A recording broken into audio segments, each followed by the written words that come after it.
Donc Michael Liesel, 54 ans, opérateur portique, pilote au sol, comme en cabine. Les chantiers sont construits sur une surface à peu près de 100 hectares. On est à peu près 4000 salariés avec une variété de 100 métiers à peu près. Donc la construction d'un navire équivaut à peu près à 3 ans entre la préparation en bureau d'études et la première mise en place des blocs en fond de forme. On construit des navires depuis à peu près 160 ans. Puis je suis au chantier de l'Atlantique, j'ai construit 50-60 navires. J'ai participé à la construction, j'ai pas construit. Donc mes métiers sont un peu polyvalents. Donc je suis rentré en 93 au chantier comme charpentier. J'étais au 180 tonnes, appelé plus précisément aussi le 360. Suite à ça, je suis parti à l'atelier 2000 comme opérateur machine commande numérique.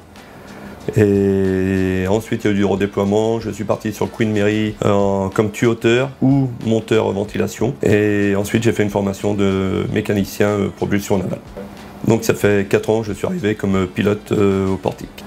Pilote de portique, ça me rappelle un peu notre enfance, avoir une petite grue radio-télécommandée, puis là, en fin de compte, on se retrouve avec de vraies manettes et on fait vraiment de l'assemblage pur et simple. Ce qui se passe de cette cabine, en fin de compte, ce sont les panneaux qui arrivent sur prémontage, qu'on retourne et ensuite qu'on assemble pour pouvoir faire un bloc. Un bloc, ensuite, c'est une tronçon de navire qui fait ensuite tout un navire. Depuis le portique, on déplace toute charge. On peut déplacer des charges qui font une centaine de kilos, comme on peut déplacer des charges qui font 1000 jusqu'à 1200 tonnes. Mon outil de travail, donc deux manettes.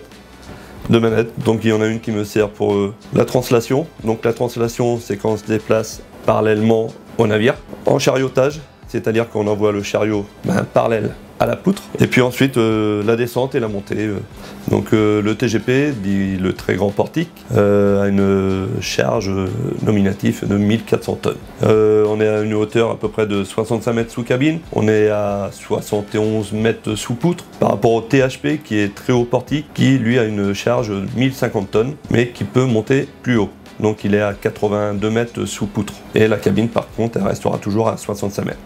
C'est vrai que la première fois que je suis monté dans la cabine, prendre les manettes, je transpirais de partout, j'avais les mains qui tremblaient. Je me disais, j'y arriverais pas parce que c'est vrai que tellement sensible, une grosse responsabilité en plus. Et au fur et à mesure du temps, on m'a donné confiance, on m'a appris à avoir confiance. Et maintenant, c'est vrai que ça se fait tout seul, c'est une routine. Ici, tous les matins, on a la chance d'avoir, quand il fait beau, le lever du soleil, et puis le soir, le coucher du soleil. D'ici, on voit Airbus, donc qu'on peut voir atterrir ou décoller le Beluga, donc qui est pas mal à voir, parce que quand il y a les nuages, ils transpirent sur les nuages, donc c'est pas mal aussi. Donc. Puis la rentrée, la sortie des navires. D'ici, Saint-Nazaire est une ville renversante par rapport à ses entreprises, puis très touristique comme ville, avec la base sous-marine. Et puis toute l'histoire qu'il y a eu aux alentours depuis la guerre. Saint-Nazaire a été quand même bombardée, puis reconstruite.